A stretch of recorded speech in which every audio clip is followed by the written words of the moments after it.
할렐루야, 월요일입니다. 새벽에 만난 하나님 오신 여러분들을 환영합니다. 같이 기도하고 시작하겠습니다. 하나님 감사합니다. 한 주를 시작합니다. 하나님, 이 한 주를 생각하는데 염려와 걱정이 앞서기보다는 기대하는 마음을 갖습니다. 사실 그런 마음이 들지 않는다고 해도 그렇게 될 줄로 믿습니다라는 그 믿음으로 시작합니다. 연약합니다. 우리는 여전히 이 세상에서 승리할 자신도 없고 약하게 그지없지만 그럼에도 불구하고 승리하셨던 예수 그리스도, 강하고 담대한 예수님을 따라서 우리도 그렇게 될 것을 믿습니다. 믿음이 필요합니다. 믿음이 없이 하나님을 기쁘시게 하지 못한다는 것을 너무나 잘 알고 있습니다. 하나님, 그 믿음이 우리 안에 정말 실제 우리 안에서 이루어지는 그 현실이 되게 하여 주옵소서. 말씀을 통해 믿음 얻기를 원합니다. 예수님의 이름으로 기도합니다. 아멘. 우리에게 주시는 말씀은 골로새서 3장입니다. 골로새서 3장 12절부터 14절까지의 말씀입니다. 골로새서 3장 12절부터 14절입니다. 찾으셨으면 우리 같이 12절부터 읽겠습니다.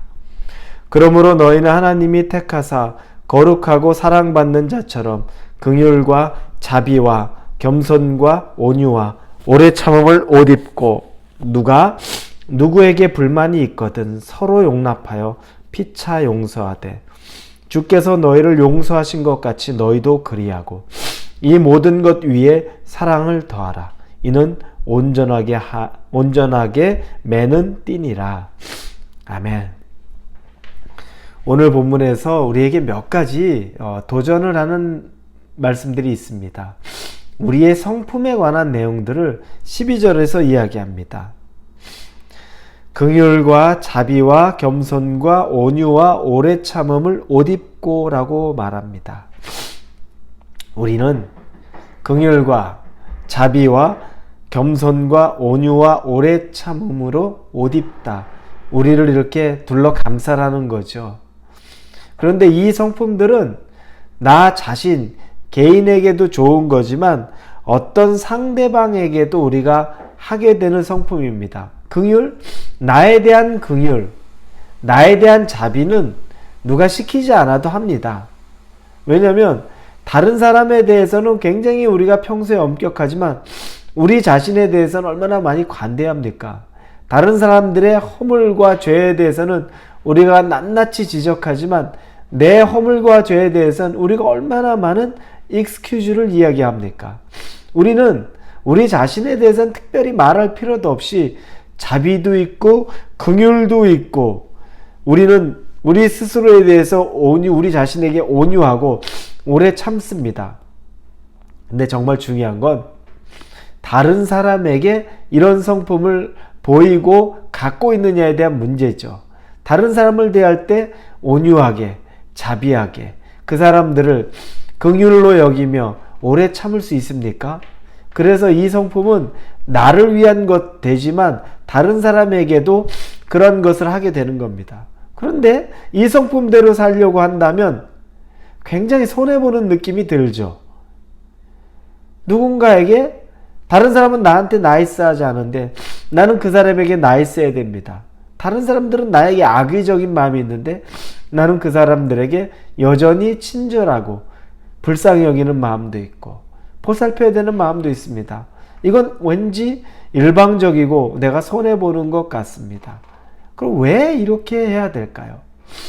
이유는 12절에 너희는 하나님이 택하사 거룩하고 사랑받는 자처럼 우리말 성경에 보니까 그러므로 여러분은 하나님께서 택하신 사람들 곧 거룩하고 사랑하심을 받은 사람들 같이 우리는 이미 하나님으로부터 거룩히 여김을 받고 사랑을 받았습니다. 그렇기 때문에 그와 같은 사람, 그래서 이와 같이 긍휼과 자비와 오래 참음과 인내와 이 같은 일을 해야 되는 사람이라는 겁니다. 우리가 받은 것이 있는데 받은 사람은 그렇게 해야 된다고 말하는 겁니다. 그리고 나서 13절에 누가 누구에게 불만이 있거든 서로 용납하여 피차 용서하되 주께서 너희를 용서하신 것 같이 너희도 그리하고 이렇게 나옵니다. 용서에 대해서 이야기합니다. 누군가를 또 용서하라는 거죠. 그리고 믿는 자들에겐 서로 피차간에 용서하라는 겁니다. 자, 여러분 이 이유가 나오는 것을 가만히 보니까 공통적인 건 우리가 이미 먼저 사랑받았고 우리가 용납을 먼저 받았고 또 따지고 보니까 우리가 먼저 용서받은 자입니다. 예수님이 우리를 그렇게 해주셨습니다. 예수님이 우리를 그렇게 용서해 주셨고 용납해 주셨고 우리에게 온유하셨고 인내해 주셨습니다. 그렇기 때문에 우리도 그렇게 해야 된다는 겁니다. 이걸 여러분 권면 정도로만 받으면 안 됩니다. 마태복음 18장에 보면 빚진 자 1만 달란트를 빚진 자가 나옵니다. 그리고 100데나리온을 빚진 자가 나옵니다. 먼저 100데나리온이라 그러면 여러분 100데나리온은 노동자의 하루 품삯입니다. 그래서 1데나리온이 하루 품삯입니다. 100데나리온이라 그러면 100일이죠. 즉 3개월 정도의 품삯입니다. 크다면 크지만 크지 않다고 하면 크지 않은 정도입니다. 그게 바로 100데나리온입니다. 그런데 달란트로 가면 달란트는 벌써 사이즈가 다릅니다. 1데나리온이 여러분 노동자의 하루 품삯이라고 그랬죠. 그런데 1세겔이라 그러면 세겔이란 단위는 노동자의 4일의 품삯입니다. 벌써 1데나리온의 4배죠. 그런데 1달란트는 3,000세겔입니다. 1달란트는 3,000세겔. 어마어마하죠. 1세겔이 4일 품삯인데 3,000세겔입니다. 4일 곱하기 3,001을 더하는 겁니다. 그게 바로 1달란트입니다. 그런데 여기서 1만 달란트라고 얘기합니다. 여러분 이건 뭐 몇십억 몇백억 수준이 아니에요. 훨씬 넘습니다. 조 단위로 가는 거죠. 이건 상상이 안 됩니다. 그런데 이렇게 빚진 자가 있습니다. 그래서 그에게 빚을 갚으라. 없으면 네 자녀라도 네 아내라도 이렇게 얘기합니다. 그랬더니 1만 달란트 빚진 자가 그 주인에게 아주 간곡히 사정을 하죠. 살려달라고 시간을 더 달라고. 그러자 그가 불쌍히 여겨주고 그 빚을 다 탕감해 줬습니다.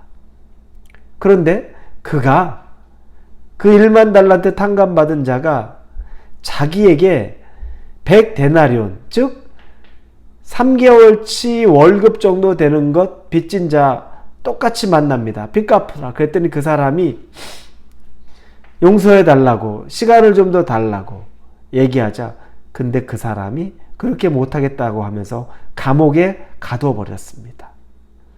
그 이야기를 들은 주인이 그를 붙잡고 얘기하죠.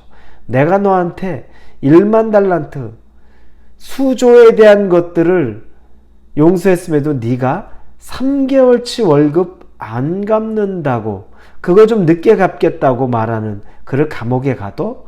그러면서 그에게 다시 너 다 갚아야 돼. 그러면서 그때까지 감옥에 집어넣으라 그래서 감옥으로 들어갑니다.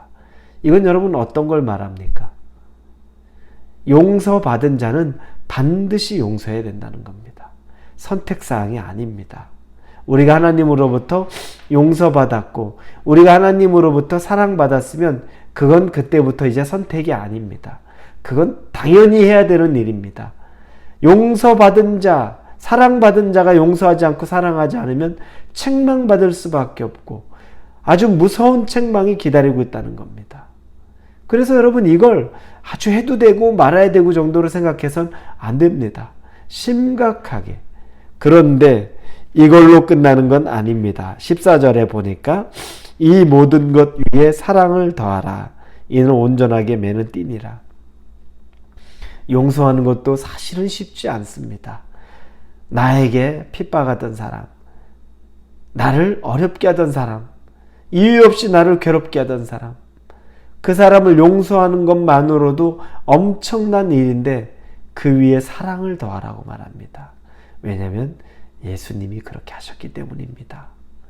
예수님은 우리를 용서하신 걸 넘어서서 사랑을 더하셨죠. 긍휼히 여기고 불쌍히 여기고 저들의 죄를 저들에게 옮기지 마옵소서. 그리고 나서도 다시 찾아와서 그들을 사랑하셨던 모습을 봅니다. 여러분, 힘든 일이지만 우리가 가야 될 길입니다. 이게 하나님이 우리에게 기대하는 겁니다. 오늘 하루 여러분에게 괴롭고 힘들게 했던 사람을 용서할 수 있는 계기가 되기를 바랍니다. 그리고 그 위에 사랑을 더하여 달라고 구하시고 또 여러분의 의지적인 노력으로도 사랑을 더할 수 있기를 예수님의 이름으로 축원합니다. 기도하겠습니다. 어려운 일 같지만 선택사항이 아니라는 것을 말씀을 통해 봅니다. 이 일을 당연하게 감당할 수 있을 정도로 우리 마음 안에 기쁨 주시옵소서. 예수님의 이름으로 기도합니다. 아멘.